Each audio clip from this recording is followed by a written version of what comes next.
Okay. So, మనకు జనరల్‌గా ఉన్న ఎమోషన్స్ కాకుండా, కొన్ని ఎమోషన్స్ బర్త్‌తోనే వస్తాయని మనం చెప్పుకున్నాం గదా! బర్త్‌తోనే కొన్ని ఎమోషన్స్ వస్తాయి. ఎందుకొస్తాయి అంటే, అలాగా అంటే అది కూడా ఏంటి ఆ ఎమోషను? లో ఫ్రీక్వెన్సీ ఎమోషను. అంటే లో ఫ్రీక్వెన్సీ ఎనర్జీస్‌కి సంబంధించిన ఎమోషన్‌ని మనం బై బర్తే తెచ్చుకుంటాం అనమాట. అంటే పూర్ణాత్మతో మనము ఒప్పందాలు పడి, పూర్ణాత్మే మనకు ఆహ్, హ్మ్, దానిని మనకు ప్రసాదిస్తుంది. ఎందుకు? ఆ లో ఫ్రీక్వెన్సీ ఎనర్జీ ఏదో ఒకటి కలత చెందే మనస్తత్వం కావచ్చు, లేకపోతే భయము కావచ్చు, లేకపోతే పెసిమిస్టిక్‌గా ఉండడము, ఆప్టిమిస్టిక్‌గా ఉండడము ఏదైనా కూడా. కొంతమంది ఎట్లా ఉంటది ఎంత పెద్దది అయినా కూడా చాలా తేలిగ్గా తీసి పడేస్తుంటారు. అది కూడా ఒక రకమైన ఎమోషనే. సో, ఇట్లాంటి ఎమోషన్స్ తోటి బై బర్తే హై ఫ్రీక్వెన్సీ ఎమోషన్స్ కూడా ఉండవచ్చు. ఆ బై బర్తే తెచ్చుకుంటారనమాట. సో, ఎందుకు? అది పూర్ణాత్మతో అక్కడ సోల్ ప్లాన్‌లో జరిగే ఒప్పందము. ఎందుకు అంటే, ఆ ఎనర్జీని లేదా ఆ emotions or energy right? So, ఆ ఎమోషన్‌ని జీవితాంతము కూడా దానితోనే కలిసి ఉండి, ఆ ఎమోషన్ ద్వారా ఎన్నో కర్మలు చేస్తూ, ఆ కర్మల నుంచి జ్ఞానాన్ని, స్పిరిచ్యువల్ విజ్డమ్‌ను పొంది ఎదగడానికి వారు ఆ విధంగా ప్లాన్ చేసుకుంటారు. రైట్? అది మనము అందుచేత చూడండి. అందుకే ఎంతమంది ఏం చెప్పినా వారది మార్చుకోరు. ఎప్పుడు మారతాయి అటువంటి ఎమోషన్స్ అంటే, వారికి జీవితంలో ఏదో ఒక ఆధ్యాత్మిక పరివర్తన కలిగినప్పుడు, వారికి ఆధ్యాత్మిక పరివర్తన కలిగినప్పుడు, దానికి కాలం సహకరించినప్పుడు, అప్పుడు మాత్రమే ఆ ఎమోషన్ వారికి మారుతుంది. అందువల్ల ఎంతమంది ఎన్ని చెప్పినా వారికి బుర్రకెక్కదు. మనం ఇవన్నీ చూ మనం ఇవన్నీ పడుతూ ఉంటాము. రైట్? సో, అందువల్ల ఎప్పుడూ కూడా ప్రతి ఆత్మతోటి, ప్రతి దేహాత్మతోటి కూడా మధ్య మార్గంలో ఉండడానికి మనము నేర్చుకోవాలి. మధ్యే మార్గం. అది అంటారు చూసారా? ఏంటది? కర్ర విరగకూడదు, పాము చావకూడదన్నట్టు. అంటే మన బంధాన్ని అంత మాత్రం వరకే ఇచ్చేసుకోవాలి. ఆహ్, ఉంచుకోవాలి. అంతే తప్ప దాన్ని దాన్ని పూర్తిగా మనము బైండ్ అయిపోయాము అంటే, వారికి ఇబ్బంది, మనకు ఇబ్బందనమాట. సో, ఆ కర్మ మన మీద పడుతూ ఉంటుంది. సో, అది మనము లాస్ట్‌లో చెప్పుకున్నాము. లాస్ట్ టైమ్ చెప్పుకున్నాం గదా! సో, దాని కంటిన్యూషన్ ఏంటంటే, ఇప్పుడు ఇదేంటంటే మీరు ఇతరులను మీరనుకున్న విధంగా కాక, వారు ఏ విధంగా ఉన్నారో ఆ విధంగానే ప్రేమించండి. అది ఇవాల్టి హెడ్డింగ్. ఓకే. ఇదేమిటో చూద్దాం.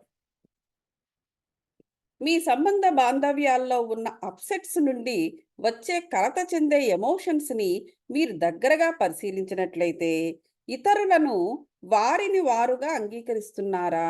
ప్రశ్న మీకు. మీకు అంటే మనకు. ప్రశ్న ఏం ప్రశ్నించారు? ఇది ఓరిన్ గారికిను ఆహ్, సనయ రోమన్ గారి మధ్య జరుగుతున్న ఈ ఛానెలింగ్ ఇది. సో, సంబంధ బాంధవ్యాలు ఇప్పుడు మనతో ఉన్న సంబంధ బాంధవ్యాలన్నిటిని కూడా ఏదో ఒకటి వస్తూ ఉంటుంది. వాళ్ళతోటి అప్‌సెట్ అవుతుంటాం, బాధపడతాం. ఇలా అన్నారనో, అలా అన్నారనో, చెప్పింది చెయ్యలేదనో ఏదో ఒకటి. సో, వాటన్నిటిని ఒకసారి పరిశీలించమంటున్నారు. అలా పరిశీలించినట్లయితే మనకే అర్థమవుతది. మనం వారిని నిజంగా మనం అంగీకరిస్తున్నామా? ఇది మనకే ప్రశ్న. లేక మీరనుకున్న విధంగా వారు మారేదాకా మీరు ప్రేమను పంచలేకపోతున్నారా? అన్నది మనం తెలుసుకోవాలి అంటున్నారు. సో, మనకనుగుణంగా, మనకు నచ్చిన విధంగా అవతల వాళ్ళు మారేంత వరకు మనం ఆ ప్రేమను ఇవ్వలేకపోతున్నామా?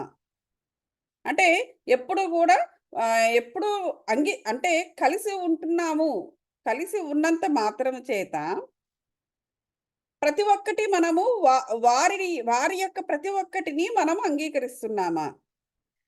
లేదా మనకనుగుణంగా వారు మారాలనేటువంటి పట్టుదలతోనో, లేకపోతే ఒక ఇదితో మనం అంతవరకు మనం ప్రేమను పంచలేకపోతున్నాం. పట్టుదలతో ఉండి వారు మనకు నచ్చిన విధంగా మారగలిగితే, మాట్లాడగలిగితే, లేపోతే చెయ్యగలిగితే, చెప్పగలిగితేనే అప్పటికి ఎట్ టైమ్స్ మనం ప్రేమను పంచుతున్నామా?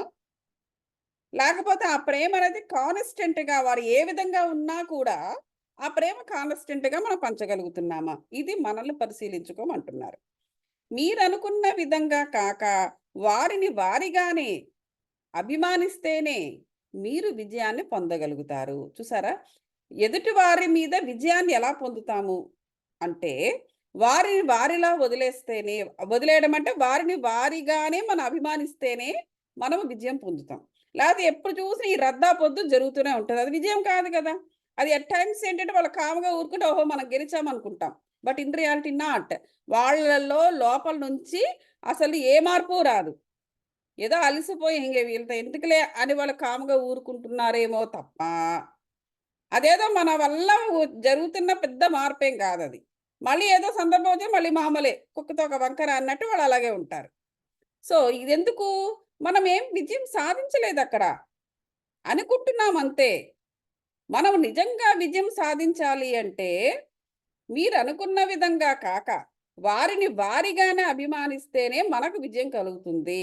మరి అటువంటప్పుడు వారు చేసే పనులు మనకి చిరాకొస్తున్నాయి కదా! అంటే అందుకే ఆహ్, ఆ స్టేజ్‌కెళ్ళొద్దు. వెళ్ళకుండా మధ్య మార్గంలో ఉండాలి. మధ్య మార్గంలో ఉంటూ, మనం ఆల్రెడీ చాలా చెప్పుకున్నాం మనం. మధ్య మార్గంలో ఉండడము ప్లస్ సాక్షిభూతంగా ఉండడము. రైట్? భగవద్గీతలో అంతా ఆయన అదే చెప్తాడాయన. స్థితప్రజ్ఞత అని మాట్లాడతారు శ్రీకృష్ణుల వారు. స్థితప్రజ్ఞత, సాక్షిభూతంగా, లేతే మధ్య మార్గం, లేతే మధ్యస్థం ఉంటే మన ఏ చిరాకు కలగదు. అలా చూస్తాం అంతే. అలా అంటే మరి వాళ్ళేం చెడిపోయినా మనం చెడిపోతే బాగుపడకుండా వాళ్ళు బాగుపరచొద్దని కాదక్కడ ఉద్దేశము. ప్రతి దానికి కూడా మన ఇంటర్‌ఫియరెన్స్ అవసరం లేదు అని చెప్తున్నారు. సో, మీరు అది అలాగ మధ్య మార్గంలో ఉన్నట్లయితే ఆటోమేటిక్‌గా ఏమవుతుందంటే, మనకి కూడా ఆ ప్రేమ కాన్స్టెంట్‌గా మనలో జనరేట్ అవుతుంది. ఎదుటి వారి మీద. ఎదుటి వారే గాని, ఏమైనా సరే. ఎప్పుడూ కూడా మనము ఆ మధ్య మార్గంలో ఉండగలిగితేనే, మనం కూడా మనకి కూడా కెపాసిటీ లిమిటెడే. మనము కూడా లిమిటెడ్ కెపాసిటీతోనే ఉంటాడు మానవుడు. ఏ మానవుడైనా, వాళ్ళైనా, మనమైనా. ఆ లిమిటెడ్ కెపాసిటీ మన కెపాసిటీని చూసుకోవాలి మనము. దాన్ని బట్టే మనము ఇతరులకు ప్రేమను ఎంతవరకు మనం పంచగలుగుతున్నాము. అందుకే వాళ్ళు ప్రశ్న వేసుకోమన్నాడు. వాళ్ళు ఏం చేసినా మనం పంచగలుగుతున్నామా? లేదో కొన్ని చేస్తేనే పంచగలుగుతున్నామా? లేపోతే మనం ఇలా మధ్య మార్గంలో ఉంటేనే మనకు చిరాకు కలగకుండా, లేకపోతే కలతలు చెందకుండా మనం ఉండగలుగుతున్నామా? అసలు మన కెపాసిటీ ఏమిటి? How limited we are. అసలు మనము ఏమైనా ఎదుటి వారికి చేయగలిగితే ఎంత పర్సెంట్ మనం చేయగలము? ఎదుటి వాళ్ళ సంగతి వదిలేయండి. వాళ్ళు మనకేం ఫస్ట్‌లో మన సంగతి మనం చూసుకుందాం అనేటువంటిది ముందు చూసుకోమంటున్నారు. సో, మీరిష్టపడేవారు మిమ్మల్ని బాధ పెట్టినప్పుడు, మిమ్మల్ని మీరు ఏ విధంగా ప్రశ్నించుకోండి. మిమ్మల్ని మీరు ఈ విధంగా ప్రశ్నించుకోండి. ఏంటంట? ఇదే సేమ్ నేను చెప్పినది. నేను ఈ విధంగా ఎందుకు స్పందిస్తున్నాను? నాలో ఉన్న ఏ స్థితి నన్ను ఈ విధంగా ప్రోత్సహిస్తుంది? ఈ పరిస్థితి నేను గతంలో బాధపడిన సందర్భాల ద్వారా ఉత్పన్నమైనదా? ఒక్కోసారి అది కూడా ఉంటుంది. మన పాత దానికి ఏదో స్టిక్ అయిపోతాం. సో, అందులో ఏదో ఒకటుంటుంది పాయింట్. సో, మధ్య మార్గము అంటే అండి, దీనికి అర్థం ఏంటి? స్వప్న గారు మధ్య మార్గం అంటే ఏమిటి అంటున్నారు. అంటే ఏంటంటే, అవునండి. ఇప్పుడు చూడండి మనకి ట్రాఫిక్ సిగ్నల్ ఉంది. ట్రాఫిక్ సిగ్నల్‌లో ఏముంటుంది? గ్రీను, యెల్లో అండ్ రెడ్ ఉంటుంది. సో, గ్రీన్ అనేది యూ కెన్ గో. యెల్లో వచ్చింది అంటే you have to prepare to stop. Right? So, అట్లా అన్నమాట. మనము మనకు మనము ఇక్కడ మనం దాన్ని అప్లై చేసుకుంటే, మనం దేనికి తొందర పడక్కర్లేదు. అట్ ది సేమ్ టైము మనము మనం ఏదైనా చెప్పాలనుకున్నది చెప్పలేక నోట్లో మింగుకోనక్కర్లేదు. ఎట్లా ఉండాలంటే మన యొక్క రియాక్షన్ అంటే మన యొక్క యాక్షన్స్ అనేవి ఎలా ఉండాలంటే మధ్య మార్గంలో ఉండాలి. అంటే యెల్లో లైట్ దగ్గర ఉండాలి మనం. మన సమతా స్థితిలో ఉండగలిగినప్పుడే సమతా స్థితి ఏమిటి? ఈక్విలిబ్రియం స్టేట్ అది ఇది 2 కూడా ఈక్వల్‌గా ఉంటుంది. మధ్యలో ఉంటామనమాట. సో, ఆ మధ్య మార్గం అంటే ఆ ఈక్విలిబ్రియం స్టేట్‌లో ఉండాలనమాట. ఆ యెల్లో లైట్ దగ్గర ఉండాలి మనం ఎప్పుడూ కూడా. ఏ బంధాన్ని, ఏ బాంధవ్యాన్నైనా మనం ఆ యెల్లో లైట్ దగ్గరే మనము ఏదైనా కూడా లావాదేవీలైనా గాని, ఏదైనా కూడా అంతవరకే ఉండాలి. అక్కడే మనం సాల్వ్ చేసుకోవాలి. అక్కడ వరకే మనము మన కెపాసిటీని ఎక్స్టెండ్ చేయాలి. Not less, not beyond. So, అలా మధ్య మార్గంలో ఉండడం. సాక్షిభూతంగా చూడడము అంటే అర్థం ఏంటంటే, నువ్వు మోస్ట్ ఆఫ్ ది అంటే ఏంటంటే, మనము రియాక్ట్ కాకూడదు. You can be involve. You can involve, you can respond. You must respond. మన కళ్ళ ముందు ఏమైనా జరిగినా, లేతే ఎవరైనా ఏదైనా అడిగినా, మనం రెస్పాండ్ అవ్వాలి. But do not react to thought.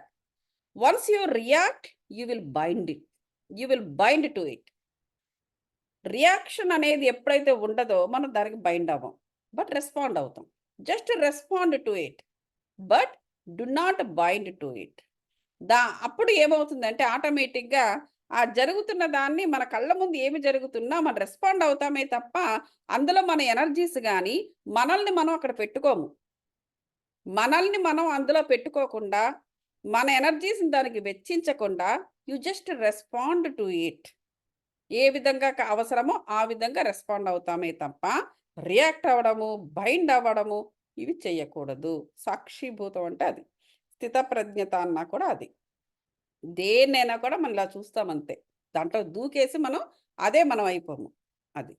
So, 6 నెలలు వీడు వాడితో కూడితే వీడే వాడవుతాడు అంటారు. అలా కాకూడదనమాట. సో, అది యాహ్! యాహ్! సాక్షిభూతం అర్థమైందండి. నాకు ఇంకోటి అది అర్థం కాలే. ఏంటది? మధ్య మధ్య అంటే మధ్య మధ్య మార్గం అంటే బీ ఎట్ యెల్లో లైట్. అది. అంటే 2 సేమ్ మీనింగే ఆయా గదండీ! సాక్షిభూతం సేమ్ అదే. మీనింగే. అదే. ఎప్పుడైతే మనం మధ్య మార్గంలో ఉన్నామో ఆటోమేటిక్‌గా మనం సాక్షిభూతంగానే ఉంటాము. దేంట్లోని రియాక్ట్ కాకుండా, దేంట్లోని ఇన్వాల్వ్ అవ్వకుండా ఉంటాము. 2 దగ్గర దగ్గర ఒకటే. ఎప్పుడైతే మధ్య మార్గంలో ఉండడాన్ని మనం ప్రాక్టీస్ చేశామో, ఆటోమేటిక్‌గా ఏమవుతుందంటే మనకి స్థితప్రజ్ఞత అనేది ఆటోమేటిక్‌గా అలవాటవుతుంది. అంటే సాక్షిభూతంగా ఉండడం అలవాటవుతుంది. రెస్పాండ్ అవుతామే తప్ప దేనికి కూడా మనము అందులోకి దూకము.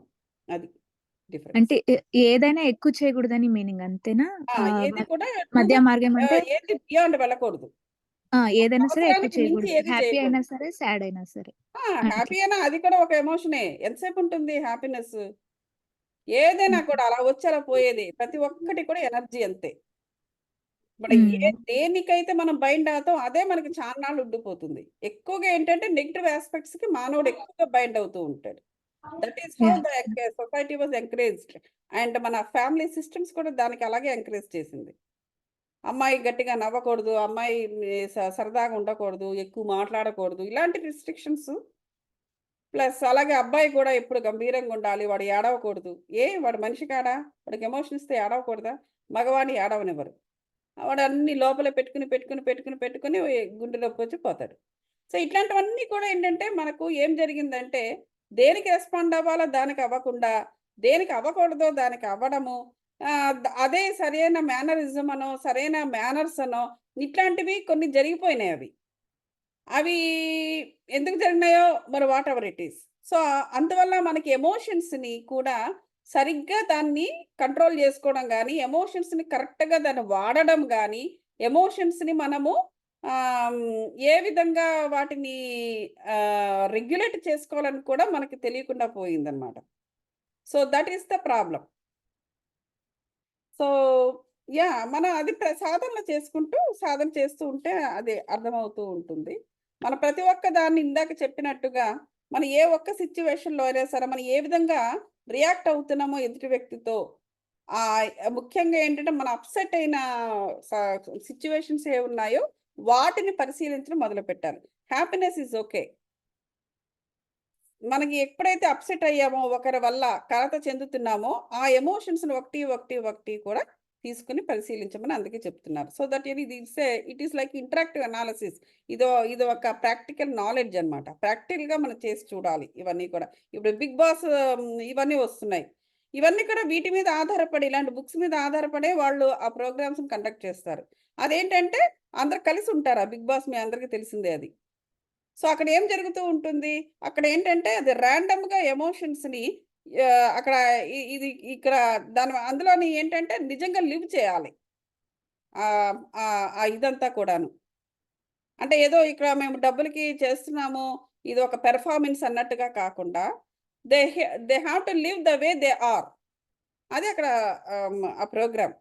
సో అవన్నీ కూడా ఏంటంటే మనకు తెలుస్తుంది అసలు మనం ఎలా రియాక్ట్ అవుతున్నాం ప్రతి ఒక్క దానికి అన్నది. ఎందుకంటే మోస్ట్ ఆఫ్ ద టైమ్ మనకేం జరుగుతుందంటే చాలా పాలిష్డ్‌గా ఉంటాం మనం.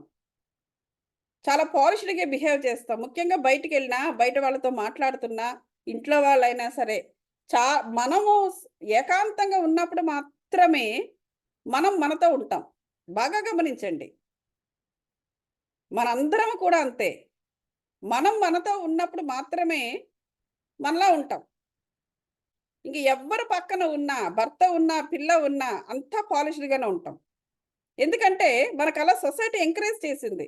వాళ్ళకి నచ్చిన విధంగా వాళ్ళని హ్యాపీ ఉండేలాగా ఎదుటి వాళ్ళని హ్యాపీగా ఉంచేలాగా ఉద్యోగాల్లో ఏంటి ఎక్కడైనా అంతే. మనంగా ఎప్పుడు దానివల్ల ఏమవుతుందంటే ఫస్ట్ ఆఫ్ ఆల్ మనిషి యొక్క పర్సనాలిటీయే ఒక ముసుగు. దానికి 101 ముసుగులు మళ్ళీ మళ్ళీ మనం కొత్తగా వేసుకుంటూ ఉంటాము. అవన్నీ తీసేస్తేనే ఆత్మ. ఆ ముసుగులన్నీ తీసేస్తేనే మన నిజమైన ఆత్మస్థాయి అంటే మనకు తెలుస్తుంది. సో, కాబట్టి చెప్తున్నారనమాట. సో, ఇతరులు ఈ విధంగా ప్రశ్నించుకోమంటున్నారు. అది. ఓకే. ఇతరులు మీతో ప్రవర్తించిన విధానం మిమ్మల్ని ఒకవేళ అదే ఆ విధంగా మన గురించి. ఒకవేళ ఎదుటి వాళ్ళు మనల్ని నిరుత్సాహపరిచే విధంగా ప్రవర్తించారనుకోండి. అప్పుడు కూడా మనం అన్‌హ్యాపీగా ఉంటాం. రైట్? అప్పుడేంటి? అటువంటి వారి యందు లేతే వాడలా బిహేవ్ చేశాడు మన యందు అంటే అసలు నేనేం చేశాను? అని అది కూడా మనకు మనమే ప్రశ్నించుకోవాలి. వాళ్ళని కాదు. ఎదుటి వాళ్ళు మనల్ని నిరుత్సాహపరుస్తున్నారు. మనల్ని దుఃఖంలోకి తోసేస్తున్నారు. కన్నీళ్ళలోకి నెట్టేస్తున్నారు. ఇన్ని జరుగుతున్నాయి మన యందు. అసలు మరి నేనేం చేస్తున్నాను? నేను ఏమి చేస్తూ ఉంటే వాడికి అవకాశం వచ్చింది? క్వెషన్ ఏసుకోవాలి. వాడిని కాదు మనల్ని. ఇతరులు నన్ను ఆనందపరిచే విధంగా నేను ఉండటం లేదా? అది. ఎదుటివాడు నాకెప్పుడు నిరుత్సాహమో, లేకపోతే నిస్పృహలోకి తోసేయడమో, లేకపోతే నన్ను మోసంలోకో, దగాలోకో ఇవన్నీ తోసేస్తున్నాడు అంటే, అసలు నేనేం చేస్తున్నాను నేను? వాడు నన్ను ఆనందపరిచే విధంగా నా ప్రవర్తన లేదా? నా ఆలోచన లేదా? వాడు నన్నెందుకు ఆనందపరచలేకపోతున్నాడు? కొంతమందితో ఆనందంగా ఉంటున్నాడు. నా దగ్గరకొచ్చేసరికి ఇలా ఉంటున్నాడు. అసలు నేను ఏం చేయకపోతే వాడలా బిహేవ్ చేస్తున్నాడు నా యందు? అది కూడా మళ్ళా మనకే వేసుకోవాలి. ఎదుటి వాళ్ళకి అడిగేది ఏమీ లేదు. నేను వారిని పూర్తిగా అంగీకరించి నా ప్రేమను అందించగలుగుతున్నానా? వాడేదో నా మీద ప్రతిదానికి ఒక నెపం పెట్టుకొని నా మీద మ జెండా ఎగరేస్తున్నాడు. వచ్చి నానా హంగామా చేస్తున్నాడు. అంటే వీడికి నేను సరిగ్గా ప్రేమను అందిస్తున్నానా లేదా? లేదా నేనసలు నిజాయితీగా ఉంటున్నానా లేదా? అసలు నేను నిజాయితీగా ఉన్నా కూడా అసలు వీడు గుర్తించగల కెపాసిటీ వీడిలో ఉందా లేదా? ఇవన్నీ కూడా మనమే వేసుకోవాల్సిన ప్రశ్నలు. సో, అంటే అర్థమేంటి? మనల్ని మనమే మార్చుకోవాలే తప్ప ఎదుటి వాళ్ళని మార్చడానికి కాదు.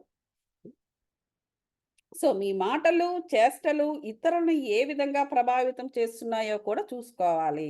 వాడు ఆ విధంగా నా మీదకి వస్తున్నాడు అంటే, అంటే నా ప్రవర్తన గాని, నా మాటలు గాని, నా చేష్టలు గాని వాడి యొక్క అరిషడ్ వర్గాలను ఆ విధంగా రేకెత్తించే విధంగా ఉన్నాయా?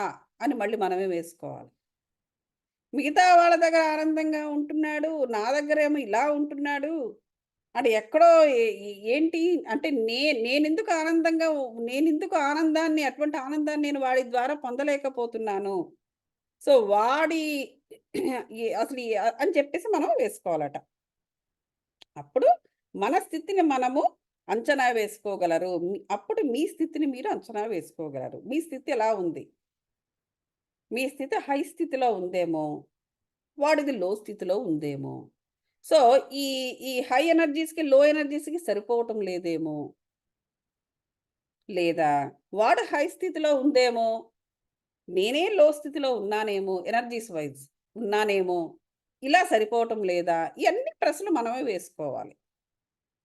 మీరు ఒకసారి బాధపడినప్పుడు మీలో చాలామంది తమను తాము రక్షించుకోవాలని, మరలా అలాంటి పరిస్థితులు రాకుండా చూడాలని ప్రయత్నిస్తారు. కరెక్టే కదా!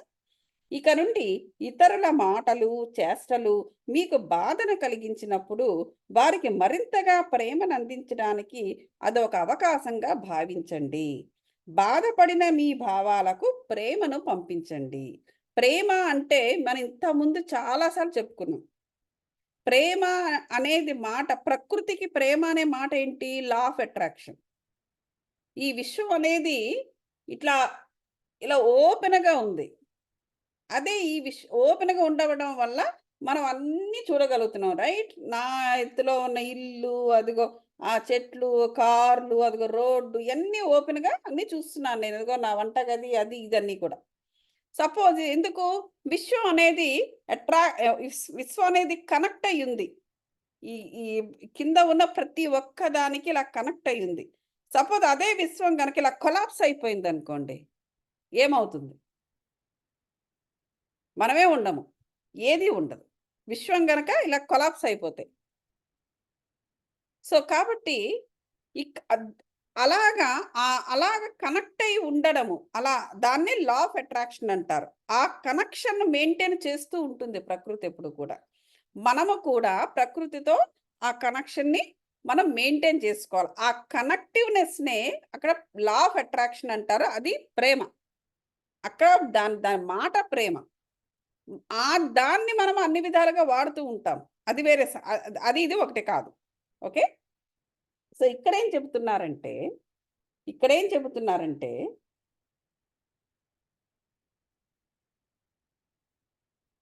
ఓకే. ఇక్కడేం చెబుతున్నారంటే, ఇక్కడ కూడా మనము చూపించాల్సినది అలాంటి ప్రేమే. ఇప్పుడు వారి యందు మనం చూపించాల్సిన ఇక్కడేంటి ఇతరుల మాటలు, చేష్టలు మనకు బాధ కలిగించినప్పుడు, వారిని మరింతగా ప్రేమను అందించాలి. ఎటువంటి ప్రేమను అందించాలి అంటే, ఇక వాళ్ళకి సేవ చేసి అది కాదు. ఎందుకంటే వాళ్ళు గుర్తించే పరిస్థితిలో లేరు. నువ్వెంత సేవ చెయ్యి, లేతే ఒక రూ. 1,00,000 చెక్కు రాసిచ్చేసినా కూడా, అవన్నీ గుర్తించరు వాళ్ళు. అక్కడేంటంటే కనెక్టివ్‌నెస్. ప్రకృతి ఎలాగైతే మంచోడితోని, చెడ్డోడితోటి, అలాగే మంచి అందమైన సౌధాలతోటి, అలాగే ఒక నీచమైన ఆహ్, ప్రదేశాల మీదతో కూడా అది కనెక్ట్ అయ్యుంటుంది ప్రకృతి. సో, మనము కూడా అట్లా కనెక్షన్ మనం మెయింటైన్ చేస్తూ, మాకో టాబ్లెట్ ఉంటుంది. Spiritual tablet. సంబంధ బాంధవ్యాలకి పరస్పర బంధాలు, సాంఘిక సంబంధాలని.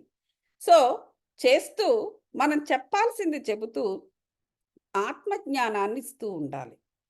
అటువంటి కనెక్షన్‌ని ఇక్కడ ప్రేమని ఎలాగ మనం కనెక్ట్ ప్రేమను చూపించడం అక్కడ ఆత్మజ్ఞానం. ఆత్మజ్ఞాన పలుకులే మనం పలకాలి. నువ్విలాగా, అలాగా, నువ్వప్పుడు అలా చేసావు. నో. అంటే ఎదుటిల వాళ్ళు వింటారా అంటే, వాళ్ళు ఫిజికల్ సోర్స్ వినవు. కానీ లోపల ఉన్న వాళ్ళ ఆత్మ వింటుంది. వాళ్ళ ఆత్మకు మనం ఎప్పుడు ఆత్మతోనే కనెక్ట్ అయ్యి ఉండాలి. ఆత్మతోనే మాట్లాడాలి. మనం చెప్పే ప్రతి పలుకు వాయుమండలంలో ఉంటుంది. ఒక కాలము ఒక సరియైన కాలం వచ్చినప్పుడు ఆటోమేటిక్‌గా ఆ ఎదుటివాడి ఆత్మ అది పికప్ చేస్తుంది. అలా పికప్ చేసేలాగా ప్రతి పూర్ణాత్మ కూడా పనిచేస్తాయి మన గురించి. మనకి జ్ఞానాన్నివ్వడము, మనకి స్పిరిచ్యువల్ విజ్డమ్ వచ్చేలా చెయ్యడము, దాని నుంచి తాను చైతన్యాన్ని బలపరుచుకోవడమే పూర్ణాత్మ యొక్క పని. కాబట్టి మనం ఎప్పుడూ కూడా ఆత్మజ్ఞాన పలుకులే పలకాలి. ఎదుటివాడు వినకపో. వాడికెందుకు చెప్పడం అనొద్దు. చెప్పండి. ఆత్మజ్ఞాన పలుకులు పలకండి. వాయుమండలంలో ఉంటుంది. వాడెప్పుడు తీసుకోవాలో అప్పుడు తీసుకుంటాడు. దట్స్ ఆల్ యువర్ పని. సో, అలాగ లేకపోతే ఏం జరుగుతదంటే స్పిరిచ్యువల్ పాత్‌లో ఉన్నప్పుడు ఆ విధంగా మనం లేకపోతే మనకు విశుద్ధి చక్రం అన్‌బాలన్స్ అవ్వడము, మనకి ప్రాబ్లమ్స్ వస్తూ ఉంటాయి. ఇక్కడ కూడా చేయాల్సింది అదే. దానికి మనం అటువంటి చేష్టలు మనకు బాధ కలిగించినప్పుడు చేసినప్పుడు మనం ఎలాగా ఆలోచించాలి? మన ఆలోచన విధానం మారిపోవాలి స్పిరిచ్యువల్ పాత్‌లోకొచ్చాక. సో, వారికి మరింతగా ప్రేమను అందించడానికి మనకొక అవకాశం వచ్చిందని భావించాలి. బాధపడిన మీ భావాలకు ప్రేమను పంచాలి. ఆచార్య సాంగత్యంలో కూడా చేసేది ఇదే. వాళ్ళు ఫాలో అయ్యేది కూడా ఇదే. ఏ వ్యక్తి మానసిక ప్రాబ్లమ్‌తో రావచ్చు, లేదా ఫిజికల్ ప్రాబ్లమ్‌తోనే వెళ్ళవచ్చు. వారికి ఎప్పుడు అందించాల్సింది ప్రేమ. ప్రేమ అంటే మన ఓం వాళ్ళని ఉయ్యాల్లో ఊపి కూర్చోబెట్టి ఊపడం కాదు. ఊరికే కాలా వేళా పడ్డం కాదు. అనవసరమైన సేవలు చేయడం కాదు. ప్రేమ. ఆ ప్రేమ ఏ రూపంలో ఉంటుంది? ఆత్మజ్ఞాన పలుకుల రూపంలో ఉంటుంది. సో, దాని ద్వారానే వారికి వారు ఎంత ఎటువంటి స్థాయిలో ఉన్నా వారిని ఒక కొలిక్కి తీసుకురావాల్సిన బాధ్యత ఆచార్య సాంగత్యంలో ఉన్న టీముదనమాట. చాలా కష్టమైన పనది. సో, చెబుతున్నారది. ఇటువంటి పరిస్థితుల్లో మిమ్మల్ని బాధపెట్టిన వాళ్ళు తాము బాధపడతామేమోననే భయంతో వారి ప్రవర్తన బాధించేదిగా ఉందని, వారి యొక్క నిజమైన సంకల్పం ఇది కాదని తెలుసుకుంటారు. సో, ఇవన్నీ మనం చేస్తూ ఉంటే అక్కడ ఏం జరుగుతది? ఆ! వాళ్ళు జనరల్‌గా ఏంటి మనల్ని బాధపెట్టేవాళ్ళు ఏ విధంగా వాళ్ళ ఇక్కడ ఏం చెప్తానంటే జనరల్‌గా మనల్ని ఏదో ఒక మాటని బాధపెట్టే వాళ్ళ యొక్క మైండ్ సెట్ ఎలా ఉంటదంట? వాళ్ళెలా ఉంటారంట? అది. మన వల్ల వాళ్ళెక్కడ ఏదైనా విషయాల్లో బాధపడతారేమో అనే భయముతో ఉంటారంట. చూడండి. అందువల్ల మన యందు అలాగా ప్రవర్తిస్తూ ఉంటారంట. అంతే తప్ప అది నిజంగా మనల్ని బాధ పెట్టడం అనేది వారి నిజమైన సంకల్పం కాదు. ఇప్పుడు చూడండి ఊరికనే మన మీద ఎవరైనా ఎల్ చేస్తున్నారనుకోండి, అరుస్తున్నారనుకోండి, దాని వెనకాతల రీజన్ ఏముంటుంది? అంటే ఎక్కడ మనకి నిజము తెలిస్తే ఫర్ ఎగ్జాంపుల్ అలా అనుకుందాం. మనకేదైనా నిజం తెలిసిపోయిందేమో, తెలుస్తుందేమో, నిజమో, అబద్ధమో, పోనీ రూమర్ అనుకుందాం. వచ్చిన పుకార్లనుకుందాం. తన చుట్టూ ఉన్న పుకార్లు మన వరకు వస్తే, అది మనం గబుక్కన నిజమనేసుకుంటామేమో, అలా నిజమనేసుకొని మనం దూరం అయిపోతామేమో, అనేటువంటి భయముతో వారు ఉండి, ఫర్ ఎగ్జాంపుల్ చెప్తున్నా ఉండి, మన మీదలా వాళ్ళు అరుస్తారట. సో, అంతే తప్ప వారికి నిజమైన సంకల్పం కాదు మనల్ని బాధించడానికి అని చెప్పేసి అంటున్నారు. ఇటువంటి సందర్భాలు కూడా వస్తాయి. అటువంటప్పుడు మనకు సపోర్ట్ చేసే సిస్టమ్ ఏంటి? Only spiritual system. ఎందుకంటే మనతో ఉండే వ్యక్తి ఇటువంటి భయానికి లోనై ఉన్నప్పుడు ఇక మనకు దిక్కెవరు? రైట్? సో, మనకి ఎవరు సపోర్ట్ చేస్తారు అటువంటప్పుడు? ఓన్లీ స్పిరిచ్యువల్ సిస్టమ్ మాత్రమే సపోర్ట్ చేస్తుంది. స్పిరిచ్యువల్ సిస్టమ్ సపోర్ట్ చేయడం అంటే ఏంటి? ఇగో ఈ స్పిరిచ్యువల్ నాలెడ్జే మనకు సపోర్ట్ చేస్తుంది. ఇటువంటప్పుడు మనకు ఉపయోగపడేదేంటి? ఆ పరస్పర సంబంధాన్ని లేదా ఆ సాంఘిక సంబంధాన్ని మనం ఎలా మెరుగుపరుచుకోవాలని ఆలోచించాలి. ఎలా మెరుగుపరుచుకోవాలి? ఇదిగో స్పిరిచ్యువల్ నాలెడ్జ్ ద్వారా. మన ఆత్మజ్ఞాన పలుకులు. సో, మనం ఎప్పుడు ఆత్మజ్ఞానంతో మనం ఉంటే, వాళ్ళ లోపల జరుగుతున్న భయం మన ఆటోమేటిక్‌గా తెలిసిపోతుంది.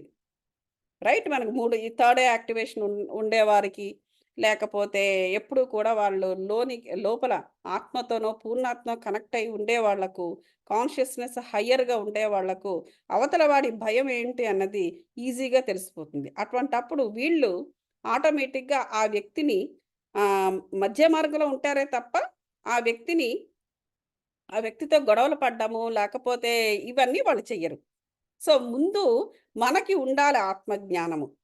ఎటువంటి పరిస్థితి వచ్చినా, ఎటువంటి వ్యక్తులతో మనం డీల్ చేస్తున్నా కూడా, మనం మాత్రము మన ప్రశాంతతను మనం పోగొట్టుకోకుండా, వాళ్ళతో పాటుగా మనం కూడా గెంతులు వేయకుండా, మనం మధ్య మార్గంలో ఉండగలుగుతాము. ఎప్పుడైతే మనం మధ్య మార్గంలో ఉంటున్నామో, ఇటువంటివేవి కూడా మన ప్రశాంతతను పాడు చెయ్యవు. మనం ఎప్పుడైతే ఆత్మజ్ఞానంతో ఉన్నామో, మనం పలికే పలుకులు కూడా ఆత్మజ్ఞాన పలుకులే బయటకొస్తాయి. అప్పుడు ఆటోమేటిక్‌గా వారిలో ఉన్న ఆ లో ఎనర్జీ ఫ్రీక్వెన్సీ అనేది కామ్ అయిపోతుంది. ఆ భయంతో ఉన్నాడు కదా! ఆ వ్యక్తి అదలా కామ్ అయిపోతుందనమాట. కామ్ అయిపోయినప్పుడు ఆటోమేటిక్‌గా ఏం జరుగుతుంది? మనం పలికే పలుకులు ఆటోమేటిక్‌గా ఆయన బ్రెయిన్‌లోకెళతాయి. లేదా అతని ఆత్మ తీసుకున్నది. ఇదంతా ఒక మెకానిజం మన కళ్ళకు కనబడకుండా ఇన్విజిబుల్‌గా ఇదంతా కూడా ఇలా జరుగుతూ ఉంటుంది ఎప్పుడు కూడా. ఇది ఇలా జరిపించడానికి మధ్యలో సూత్రధారి ఎవరు? ప్రకృతి. లా ఆఫ్ అట్రాక్షన్ ద్వారా ఇది జరుగుతుంది. ఇది నిజం ఇది నిజంగా. కాబట్టి ఎప్పుడూ కూడా ఎదుటి వాళ్ళు మన మీద అరుస్తున్నారు అంటే, వారికి ఏదో జరుగుతోంది అక్కడ. వాళ్ళ కెమిస్ట్రీ ఏదో ఉంది. అది మనకేం సంబంధం లేదది. మన మనసి మనం కూడా వెళ్ళి దానికి బైండ్ అయిపోయి, రియాక్ట్ అయిపోయి, మన ఎనర్జీస్‌ని దానికి బైండ్ చేసేసి, మన మనం వాళ్ళతో తంతాన పాడక్కర్లేదు. యాస్ లాంగ్ యాజ్ మనము ఆ సిట్యుయేషన్‌లో లేనంత వరకు. సో, ఇది చాలా ఇంపార్టెంట్ విషయం అన్నమాట. అంటే మనం దీనికి ఇది మనకు తెలియాలంటే ముందు ప్రకృతిని మనం కరెక్ట్‌గా అర్థం చేసుకోవాలి. What is law of attraction? What is ప్రేమ? ఎదుటి వారిని అంగీకరించడం అంటే ఎలా అంగీకరిస్తావు? వాడు ఏం చేసినా భరించడం అనేది కాదు అంగీకారము. మన అంగీకరించే స్వభావం రావాలంటే ముందు మనల్ని మనం అప్‌లిఫ్ట్ చేసుకోవాలి. మనకు ఆత్మజ్ఞానం పెరగాలి. అప్పుడు మనం మధ్య మార్గంలోకొస్తాం. సాక్షిభూతంగా ఉంటాం. రెస్పాండ్ అవుతాం. ఆత్మజ్ఞాన పలుకులు పలుకుతాం. ఆటోమేటిక్‌గా మనకింతే మొన్న మొన్న వి మొన్నది కాకుండా ఇంతకు మునుపు రికార్డింగ్‌లో ఏం చెప్పుకున్నాం మనము? ఏం చెప్పాను ఇందులోంచి? లో ఫ్రీక్వెన్సీ ఎనర్జీస్ అనేవి భూమి మీద క్లియర్‌గా చెప్పారు ఓరిన్ గారు. భూమి మీద ఈ low energy. Low or high different. Okay. Positive, negative, low, high అని ఎందుకు మనం మాట్లాడుతున్నాము? మన ఆత్మకి ఎగనెస్ట్‌గా అవి పనిచేస్తాయి గాబట్టి, వాటికి లో, హై ఇవన్నీ ఇస్తున్నాం మనం పేర్లు. రైట్? Basically energy. కొన్ని లో ఫ్రీక్వెన్సీ ఎనర్జీస్ అనేవి భూమి మీద మాత్రమే హింసాత్మకంగా ఉంటాయని క్లియర్‌గా రాశారు ఈ బుక్‌లో. అదే లో ఫ్రీక్వెన్సీ ఎనర్జీసు పైతలాల్లో ప్రశాంతంగా ఉంటాయట. చూడండి. అవి భూమి మీదేమో ఇంత హింసాత్మకంగా, దుర్మార్గులుగా మారుస్తుంది. దుర్మార్గత్వం ఇవన్నీ. ఎందుకు కారణం? కారణం ఏంటి? మనుషుల్లో ఉండే అరిషడ్ వర్గాలు ఆ లో ఫ్రీక్వెన్సీ ఎనర్జీస్‌తో కలిసిపోయి దాన్ని ఒక బీభత్సంగా మారడం అనేది జరుగుతుంది. పైతలాల్లో అది ఉండదు కదా! కాబట్టి వాటికి రియాక్ట్ అయ్యేవి ఏవి ఉండవు గాబట్టి అది కామ్‌గా వాటి మానాన ఉంటున్నాయి. సో, అటువంటి వాతావరణాన్ని, అటువంటి స్థితిని భూమి మీదకి తీసుకురావడానికే ఈ ధ్యానము ప్లస్ ఈ మనం చేసే ఈ స్పిరిచ్యువల్ ప్రాక్టీసెస్ అని క్లియర్‌గా బుక్‌లో ఇచ్చారు. మనం ఏం చేయాలంటే, ఆ పైతలాల్లో లో ఫ్రీక్వెన్సీస్ ఎలాగైతే ఎటువంటి రియాక్షన్ లేకుండా అలా ప్రశాంతంగా అలా ఉంటాయో, ఆ స్థితిని మనం భూమి మీదకి తీసుకురావాలి.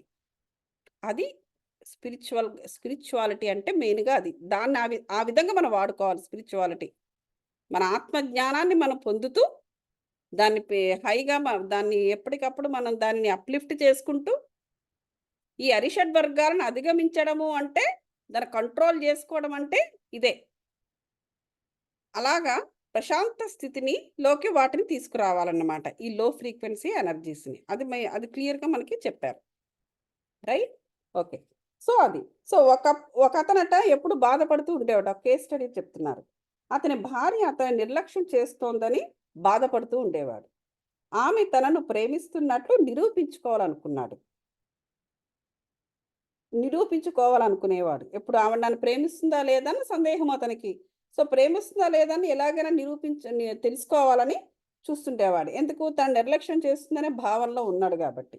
ప్రతి రాత్రి ఇంటి దగ్గరే ఉండాలని, అతనితో కలిసి టీవీ చూడాలని, పని కన్నా పిల్లలతో కలిసి ఇంట్లోనే ఉండాలని అనుకుంటూ ఉండేవాడట. అంటే తన వైఫ్‌ని గమనించడానికి గాబోలు. ఆమె అతనిని నిజంగా ప్రేమించింది. అతన్ని సంతోషపెట్టడానికి శాయశక్తులా ప్రయత్నించింది. కానీ ఆమె తనకు కూడా కెరీర్ కావాలనుకుంటోంది అది. తనకు కూడా కెరియర్ అనుకుంటూ ఉండడం వల్ల ఆ భర్త ఎట్లాగ భావిస్తున్నాడు? తన తన పైన ఆవిడకి ఇంట్రెస్ట్ లేదేమో! తన పైనే ఆమెకు ఇంట్రెస్ట్ లేకపోవడం వల్ల తన ఓన్‌గా కెరియర్‌ని తను డెవలప్ చేసుకోవాలనుకుంటోంది అనేటువంటి భావనతో ఉన్నాడతను. అంటే ఏంటి? అతని భావన ఎందుకు అటువంటి భావనా క్షేత్రంలో ఉన్నాడు? అతనిది పుట్టుకతో వచ్చిన గుణం కావచ్చు. అంటే తను ఏమి చూసినా, ఏమి చేసినా తన వాళ్ళు అని తాను అనుకున్న ప్రతి ఒక్కటి కూడా అది కేవలము తన కోసమే ఉండాలి, తన కోసమే ఆలోచించాలి, తనతోనే ఉండాలి, తను ఉంటేనే ఉండాలి, తను పోతే పోవాలి అనేటువంటి మనస్తత్వంతో అతను పుట్టి ఉంటాడు. సో, ఆమెను కూడా ఆ విధంగానే ఆలోచిస్తున్నాడు. కానీ ఆమె తనకు కెరీర్‌గా అందుకోసమని అప్పుడప్పుడు బయటకి వెళుతూ ఉండేది. ఏ ఉద్యోగం దానికో దేనికో వెళ్తుంది. అతనికి ఎక్కువ కోపంతో స్పందించినప్పుడు ఆమె పూర్తిగా మౌనంతో ఉండేది. ఒకరోజు ఉత్సాహంగా ఉన్న సమయంలో కలతలు పెరగటానికి తాను కారణమవుతున్నట్లు గ్రహించి ఎలాగైనా మారాలని అప్పుడు నిర్ణయించుకున్నాడు. చూసారా? ఎప్పుడు ఇతను ఇటువంటి మనస్తత్వం ఉన్నప్పటికీ అతనిలో ఉన్న ఒక గొప్ప గుణం ఏంటంటే కలతలు పెరగడానికి కారణం తానే అని తను మారాలని నిర్ణయించుకున్నాడు. అంటే ఏంటి ఇందాక ప్రశ్నలు వేసుకోమన్నారు గదా! అసలు ఎప్పుడు కూడా వాళ్ళ కలత చెంది లేరు. కేవలం ఆవిడ ఎప్పుడైనా తన ఓన్‌గా తన కోసం అంటూ ఎప్పుడైనా బయటికెళ్ళినప్పుడు, వేరే జాబ్స్ గురించో, దేని గురించో వెతకడానికి వెళ్ళినప్పుడు మాత్రమే వీళ్ళ మధ్య ప్రాబ్లమ్స్ ఒస్తున్నాయి. మిగతా సమయాల్లో ఉత్సాహంగానే ఉంటున్నారు. సో, ఈ కలతలు పెరగడానికి కారణం ఏంటి? అతను ఆమె చేస్తున్న పనిని ఇతను యాక్సెప్ట్ చేయలేకపోతున్నాడు. అంటే ఇది ఎవరి ప్రాబ్లము? ఇతని ప్రాబ్లము. అది ఎప్పుడో అతను గ్రహించుకుని తను మారాలని నిర్ణయించుకున్నాడు. ఆమె ప్రవర్తన తననెందుకు బాధిస్తున్నది? ఇది ప్రశ్నలు వేసుకున్నాడట. ఆమె బయటికి వెళ్ళినంత మాత్రాన విడిచిపెట్టాలని అనుకోదు కదా! వాళ్ళ నాన్నను వాళ్ళ అమ్మ వదిలేసింది. తండ్రి అతని సమాచారం కన్నా ముందు చనిపోయాడు. అందుకని అటువంటి పరిస్థితులు తన జీవితంలో రాకుండా నిరోధించాలని ప్రయత్నిస్తున్నాడు. ఓకే. ఇతని జీవితంలో ఇది కూడా ఉంటుంది. మనకి ఎప్పుడో ఏదో జరిగిన విషయాలను ప్రస్తుతం కరెంట్ సమయంలో జరుగుతున్న విషయాలకు ముడిపెట్టి, అలాగే ఇప్పుడు కూడా జరుగుతుందేమో అని అనుమానంతో ఉండడం అనేది మనిషికి చాలా సహజం. ఇతనికి ఏం జరిగింది? వాళ్ళ నాన్నని వాళ్ళ అమ్మ వదిలేసిందట. ఈ ఈ ఈ ఈ మగవాడు ఇతనుకు. తండ్రి ముందుగా చనిపోయాడు. సో, తను అటువంటి పరిస్థితుల్లోంచి పుట్టి పెరిగాడు గాబట్టి, ఇతనికి ఇటువంటి మనస్తత్వం అబ్బిందిట. సో, కాబట్టి ఇలాంటివి తనకు జరగకుండా ఉండడానికి నిరోధించుకోవాలని ఇతని ప్రయత్నం. మరి తన భార్య ఎప్పుడైతే కెరియర్ వెనక పడిందో, తనెక్కడ ఇగ్నోర్ చేస్తుందేమో అని భయం. ఎందుకంటే వాళ్ళ నాన్నని వాళ్ళ అమ్మ వదిలేసి ఎళ్ళిపోయింది కదా! అలా అన్నమాట. సో, తన్ను తాను రక్షించుకోవాలనే ప్రయత్నంలో వారిద్దరి మధ్య దూరం పెరుగుతున్నది. ఏదైతే అతను జరగకూడదనుకున్నాడో అదే జరుగుతున్నది. అది. చూసారా? తాను ఏదైతే జరగకూడదనుకుంటున్నాడో తన తండ్రి జీవితంలాగా తన జీవితం ఉండకూడదని తాను ఆలోచించడంలో తప్పు లేదు. కానీ అతను తీసుకుంటున్న స్టెప్స్ తప్పు. ప్రతిదానికి కూడా ఆవిడని అనుమానిస్తూ గొడవలు చేయడం వలన అతను దేని గురించైతే అతను వద్దు అనుకుంటున్నాడో అదే అక్కడ జరుగుతోందట. చూసారా? అది. సో, అతను ఆమెను అందుచేత అతను ఏం చేశాడు? తను మారాలనుకున్నాడు. ఎలా మారాడు? అతను ఆమెను తప్పుబట్టడం మానివేసి, ఇంకా ఎక్కువగా ప్రేమతో ఉంటూ, ఆమెను అంగీకరించడం మొదలుపెట్టాడు. చూసారా? ఎవరు ఎలా ఉన్నారో వాళ్ళని అలా వదిలేసి అంగీకరించడమే. మన మధ్య మార్గంలో ఉండాలి. ఎక్కడో మీ నాన్నకి జరిగిందది. నీకు జరుగుతుందేమో నీకెందుకు భయం? వాళ్ళ నాన్నకి వాళ్ళ అమ్మ వదిలేసిందంటే అవేం కారణాలున్నాయో నీకేం తెలుసు? నువ్వు వాళ్ళకి పుట్టిన వాడివి. నీకేం తెలీదు. అప్పుడేదో ఉంటాయి వాళ్ళ మధ్య. వాళ్ళలాగా ఒకరికొకరు దూరంగా ఉంటేనే వాళ్ళిద్దరు బ్రతకగలిగారేమో! వారి వారి అది వాళ్ళ షూలో వెళ్లి మనం నిలబడితే అదప్పుడు మనకు అర్థమవుతుంది. అదేదో నువ్వు పై నుంచి చూసేసి తన జీవితంలో కూడా అలా ఉంటుంది అని చెప్పి భావించి, తన భార్యను అంగీకరించకుండా ఆవిడ ఏ పని చేసినా దానికి ఎగనెస్ట్‌గా వెళుతూ, ఆవిడని ఇబ్బంది పెడుతూ తాను ఇబ్బంది పడుతున్నాడు. That is wrong. సో, ఎప్పుడైతే తను అది అర్థం చేసుకున్నాడో ఆమెను అంగీకరించడం మొదలుపెట్టాడు. ఆమె చాలా విశ్వాసము గలది. అతనిని విడిచిపెట్టాలని అనుకోదు అని తెలుసుకున్నాడు. సో, ఎప్పుడైతే ఆమెను అంగీకరించడం మొదలుపెట్టి, ఆమెని ప్రేమిస్తూ, ఆమె గురించి ఎప్పుడైతే మొదలుపెట్టాడో, ఆమె గురించి ఇంకా తెలుసుకోవడం మొదలుపెట్టాడట. యాస్ లాంగ్ యాస్ ఆమెను అంగీకరించనంత వరకు, ఆమె యొక్క పూర్తిగా తను ఏంటి అన్నది తనకు పూర్తిగా తెలియకుండా పోయింది. చూడండి. ఎప్పుడైనా సరే మనం అంగీకరిస్తేనే అవతల వ్యక్తి మనకు అర్థమవ్వడం మొదలుపెడతాడు. ఆడదైనా మగవాడైనా సరే. సో ఏం అర్థం చేసుకున్నాడు, ఆమె చాలా విశ్వాస పాత్రురాలని తెలుసుకున్నాడట. ఆ ఎప్పుడైతే అంగీకరించాడో తనని విడిచిపెట్టాలని ఎప్పుడు అనుకోదు అని తెలుసుకున్నాడట. వారి బంధం నిశ్శబ్దంతో కూడిన ప్రేమగా మారింది. చూసారా, ఒకరినొకరు గౌరవించుకోవడం నేర్చుకున్నారు. ఇది విషయం. సో ఇది మనము ఈరోజు ఇక్కడ ఆపుదామండి. సో కాబట్టి ఎప్పుడూ కూడా ఈ అంగీకారము అనేది ఏ విధంగా ఉండాలంటే, మనం ఎప్పుడు మధ్య మార్గంలో ఉంటూ ఉండడము, మనము ఆత్మజ్ఞానాన్ని పెంచుకోవడము. అప్పుడు ఎదుటివారి యొక్క భయాలు పూర్తిగా మనకు అర్థమవుతుంది. అలా అర్థం కాకపోయినట్లయితే మనం కన్‌ఫ్యూజన్‌లో ఉంటాం. వాళ్ళని కన్‌ఫ్యూజన్‌లో పెడతాం. ఎదుటి వాళ్ళు మనకు ఊరికే ఇబ్బందినిస్తున్నారు అంటే ప్రశ్నను వాడికి కాదు, మనమే వేసుకోవాలి. అందరి ధర బానే ఉంటున్నాడు, మన దగ్గర ఇబ్బంది పడుతున్నాడు అంటే, ఏదో ఎనర్జీ లెవెల్స్‌లో తేడా ఉంది. నీది హై కావచ్చు, అది లో కావచ్చు, లేదా ఆయనది హై కావచ్చు, నీది లో కావచ్చు. ఏదో something is going on. So, ఏదేమైనా కూడా ఈ ఆత్మజ్ఞానం వలనే, ఈ స్పిరిచ్యువల్ సిస్టమ్ సపోర్ట్‌తోనే మనం ఇటువంటి వాటినన్నిటిని కూడా అధిగమించొచ్చు. సో, ఇదండి ఇవాళ. మీకెవరికైనా దీనికి రిలేటెడ్‌గా ప్రశ్నలుంటే నన్ను అడగవచ్చు. Any questions? థాంక్స్ అండి స్వప్న గారు. శ్రీ విద్య గారు, కృష్ణప్రియ, పద్మజ గారు గౌతమి గారు, చెప్పండి. ఇది రికార్డెడ్ సెషనే కదా, can you please post the link in the chat group అండి. చాట్ గ్రూప్ అంటే మరి దీన్ని ఇందులో పెట్టాలి కదా, యూట్యూబ్లో నేను పెడతాను కదా. నేను జ్ఞానయాత్ర ఉంది కదా అది, అదేలేండి, అట్లాగేలేండి. పాత్ టు పీస్లో కూడా పెట్టమంటే పెడతాను. అది అందులో ఉంటుంది.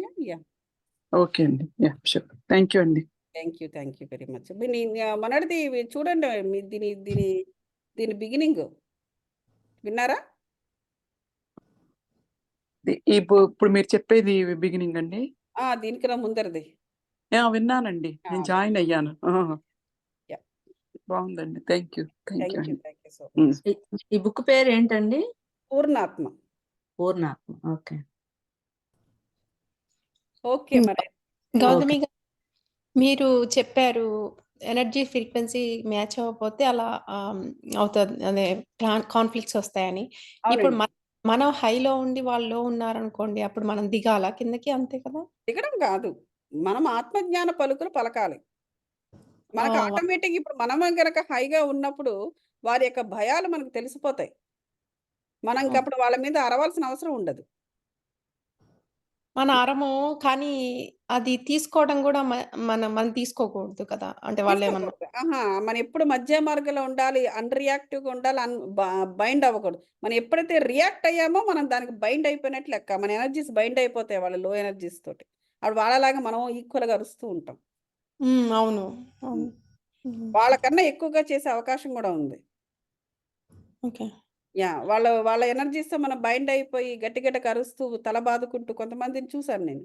దానికి కారణం ఏంటి, అంతవరకు బాగానే ఉన్నవాళ్ళు, ఎందుకంటే వాళ్ళ లో ఎనర్జీస్తో బైండ్ అయిపోవడం వల్ల రియాక్టే కాకూడదు.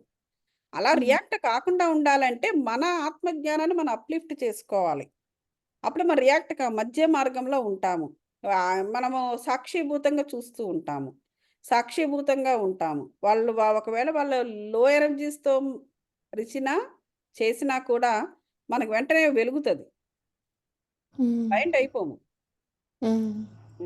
అది అంటే నేను రియాక్ట్ అవను, కానీ అప్పుడప్పుడు తీసుకుంటున్నానేమో లోపలికి. తీసుకోవద్దు, ఎప్పుడు తీసుకోవద్దు. అనిపించింది. ఎప్పుడైతే మీరు తీసుకున్నారో మీరు తనని మార్చలేరు. మీరు మారిపోతారు తప్ప తనని మార్చలేరు. మన గోల్ అది కాదు కదా. మనం బాగుండాలి, మనతో పాటు మనతో ఉన్నవాళ్ళు బాగుండాలి, వాళ్ళు కూడా ఎదగాలి మనతో పాటు. అది మన గోలు. అంతే తప్ప వాళ్ళలాగా మనం మారిపోవడం కాదు మన గోలు. దీనివల్ల రెండు పార్టీలకి ఏ లాభం లేదు. అవును. యా, థ్యాంక్ యూ అండి. You welcome. షూర్. ఓకే అండి, thank you so much. Thanks అమ్మా. ఏంటి ఇవాళ లేట్గా వచ్చారు మీరు? కూర్చోండి ధ్యానంలో అలా కూర్చో.